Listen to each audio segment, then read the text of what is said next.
বিসমিল্লাহির রহমানির রহিম।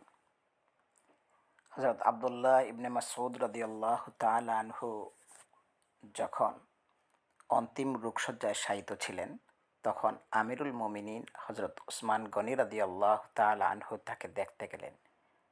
এ সময় তাদের মাঝে শিক্ষাপ্রদ কিছু কথোপকথন হয়। উসমান গনি রাদিয়াল্লাহু আনহু: আপনার অসুখটা কি?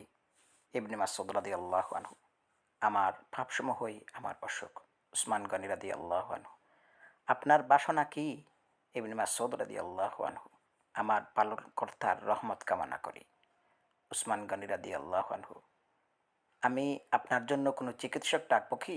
ইবনে মাসউদ রাদিয়াল্লাহু আনহু: চিকিৎসকই আমাকে রোগাক্রান্ত করেছেন। উসমান গনি রাদিয়াল্লাহু আনহু: আমি আপনার জন্য সরকারি বায়তুল মাল থেকে কোনো উপঢৌকন পাঠিয়ে দেব কি?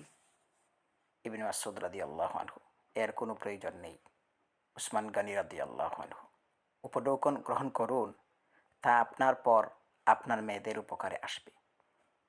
ইবনে মাসউদ রাদিয়াল্লাহু আনহু: আপনি চিন্তা করছেন যে আমার মেয়েরা দারিদ্র্য ও উপবাসে পতিত হবে, কিন্তু আমি এমনটা ভাবি না।